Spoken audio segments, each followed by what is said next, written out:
महाराष्ट्राचे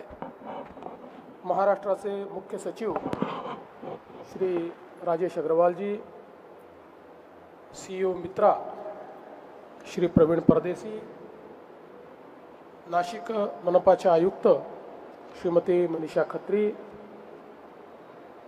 या ठिकाणी उपस्थित नॅशनल स्टॉक एक्सचेंजचे श्री आशिष कुमार चौहान, त्याचप्रमाणे प्रधान सचिव नगरविकास श्री गोविंदराज, उपमुख्यमंत्री कार्यालयातील सचिव श्री नवीन सोना, या ठिकाणी उपस्थित श्री अतुल कुमार मित्तल, श्रीमती करिश्मा नायर,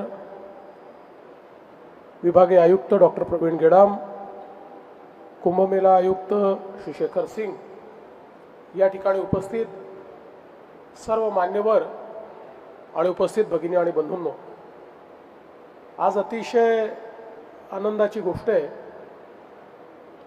की NSE मध्ये listing ceremony of NMC clean Godavari bonds या लिस्टिंगच्या कार्यक्रमाला आपण सगळे लोक या ठिकाणी उपस्थित आहोत. कुंभमेळा हा नाशिक आणि त्र्यंबकेश्वर मध्ये 2027 मध्ये होणार आहे आणि माननीय प्रधानमंत्री श्री नरेंद्र मोदीजी यांनी एक मंत्र दिला आहे, विकास भी और विरासत भी. आणि कुंभमेळा हा त्या मंत्राचा प्रतीक आहे. या कुंभमेळ्याच्या माध्यमातून नाशिक, त्र्यंबकेश्वर या सगळ्या परिसरात एक प्रचंड मोठी विकासाची गतिविधी आपण करणार आहोत, ज्यामध्ये इन्फ्रास्ट्रक्चर आपण तयार करणार आहोत, ज्यामध्ये क्लीन गोदावरी हा कार्यक्रम आपण हातामध्ये घेतलाय. गोदावरीमध्ये जाणारं पाणी हे ट्रीटेडच गेलं पाहिजे, कुठल्या एफ्लुएंट किंवा सिवेज त्याच्यामध्ये जाऊ नये, या दृष्टीनं क्लीन गोदावरीचा आपला कार्यक्रम आहे.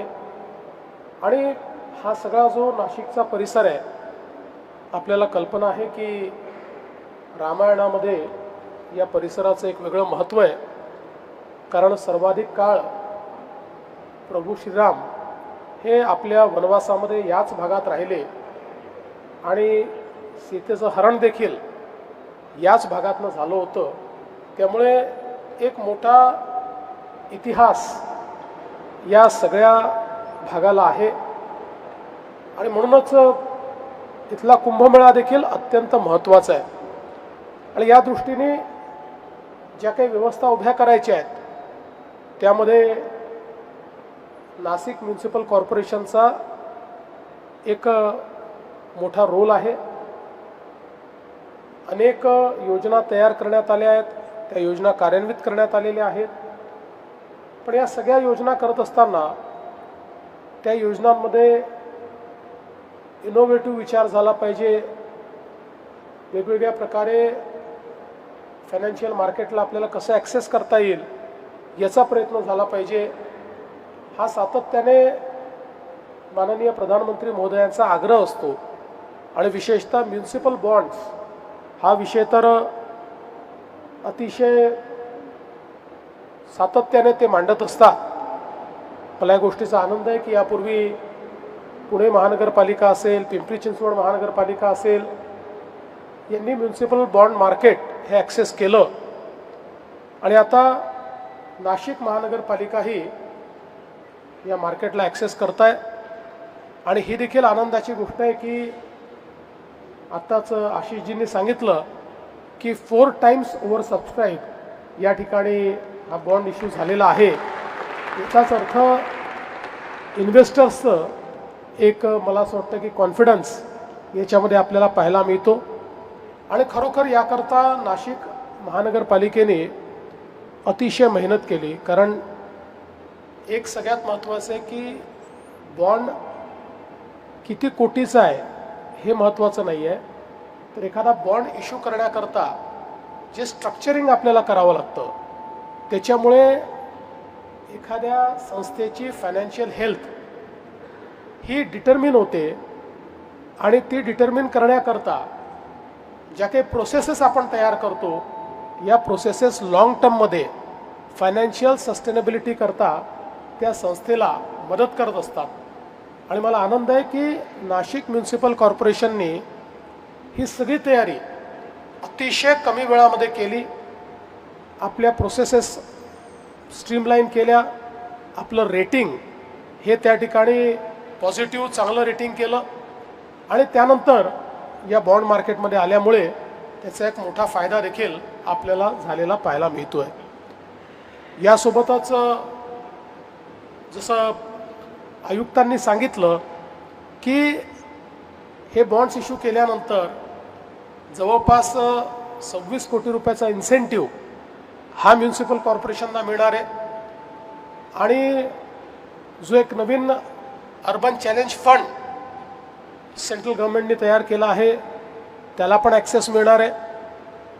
एक प्रकारे नाशिक म्युन्सिपल कॉर्पोरेशन करता हा जो काही इश्यू आहे हा अतिशय फायद्याचा अशा प्रकारचा सौदा आहे, कारण जे नेट इंटरेस्ट बर्डन आहे ते या सगळ्या गोष्टीतनं कव्हर होणार आहे आणि एक प्रकारे नाशिकला हा जो काही पैसा मिळतो आहे हा झिरो इंटरेस्ट आपण म्हणू शकतो, अशा पद्धतीनं तो फायनली पैसा होणार आहे। मला असं वाटतं की आज जी काही नाशिक म्युन्सिपल कॉर्पोरेशनने आपल्यासमोर एक उदाहरण ठेवलं आहे, महाराष्ट्रामध्ये किमान 15 म्युन्सिपल कॉर्पोरेशन्स अशा आहेत की ज्या आपल्या बॅलन्स शीटवर वर्किंग करून, आपल्या प्रोसेसेसवर वर्किंग करून, आपल्या रेटिंगवर वर्किंग करून या बॉन्ड मार्केटला ॲक्सेस करू शकतात आणि बॉन्ड मार्केटला त्यांनी ॲक्सेस केलं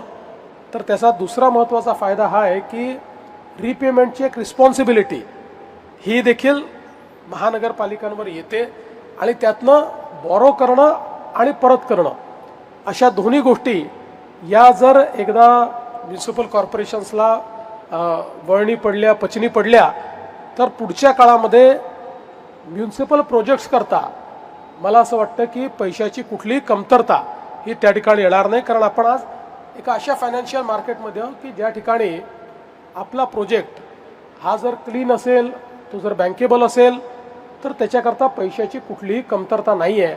आणि मला असं वाटतं की त्या दृष्टीने जी काही सोशल इन्फ्रास्ट्रक्चर आहे, फिजिकल इन्फ्रास्ट्रक्चर आहे, हे सगळं तयार करण्याकरता एक अतिशय महत्त्वाचा अशा प्रकारचा हा कार्यक्रम आज या ठिकाणी होतो आहे।